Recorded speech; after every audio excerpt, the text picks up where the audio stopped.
Hello, project managers. I'm Mackenzie, and today we're diving into Critical Path Method, or CPM, which is an absolute lifesaver for project managers. If you ever felt lost in a maze of tasks, deadlines, and resources while managing a complex project, you can use CPM to solve all these problems and more. But what is it exactly? Why is it so critical? And how do you use it? All these questions can be easily answered by watching a helpful video guide on YouTube, and look at that! That's what you're doing right now. Alright, enough with the meta talk. Time to learn about CPM. Let's begin with our first question from before. What exactly is Critical Path Method? In layman's terms, it's like your GPS for project management. It guides you through planning, scheduling, and executing your project by highlighting the essential tasks and how long they'll take. Think of it as your roadmap to ensure everything runs on time and within budget. It's not just an accessory, but a necessity, especially when handling multifaceted projects. Also, there are 3 big goals you have to keep an eye on for CPM. 1. Minimum time. How fast can you get this project over the finish line? 2. Task sequence. What needs to happen and in what order to make that happen? And 3. Course correction. What can we do if things go sideways? If you consistently ask yourself these 3 questions, then CPM will be a breeze.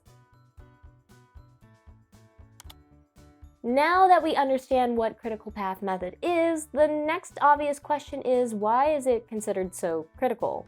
Or perhaps the better question is, why should we even bother using the Critical Path Method? Well, imagine you're building a house. The critical path is like laying the foundation and erecting the walls. If you mess that up, then you essentially can't build your house at all. You can certainly try, but everything will come crashing down eventually. Determining your project's critical path helps you allocate resources where they're most needed, so you're not just flying by the seat of your pants. Alright, champs, you're ready to apply Critical Path Method, but you might be wondering, how exactly do I do that? Well, don your project manager cap, because here's what you do step by step. 1. List your task. First things first, you can only build a ship by knowing all the parts, right? So jot down every task involved in your project, no matter how minor it seems. This list is the backbone of your project. 2. Figure out dependencies. After you finish your list, then you need to identify which tasks depend on each other. In other words, you can't paint the walls if you haven't built them yet. Figure out what happens before you can move on to the next step. 3. Estimate durations. Next, it's time for some educated guessing. Based on past experience or team input, assign a duration to each task. Be realistic, this isn't a race, and underestimating can set you up for failure later. 4. Draw a network diagram.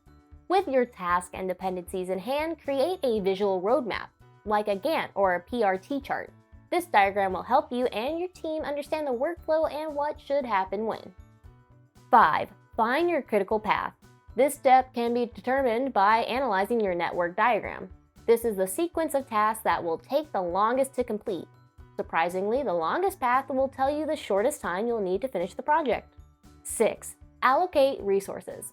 Your critical path will be most effective if you distribute your resources wisely. Focus on the tasks that, if delayed, will hold up everything else. We're talking about workforce, equipment, and budget. Make sure the vital parts receive the most attention.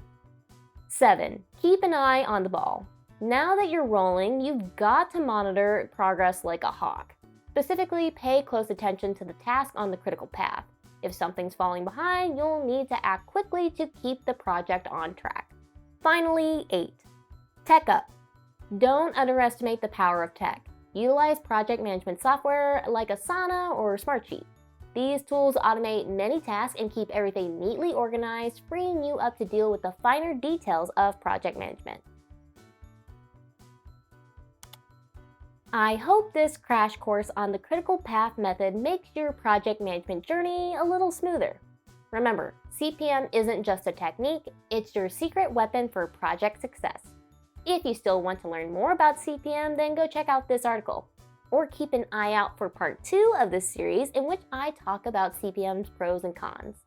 But before you go, don't forget to click the like icon, hit the subscribe button, and visit project-management.com for other PM solutions. Thanks for watching.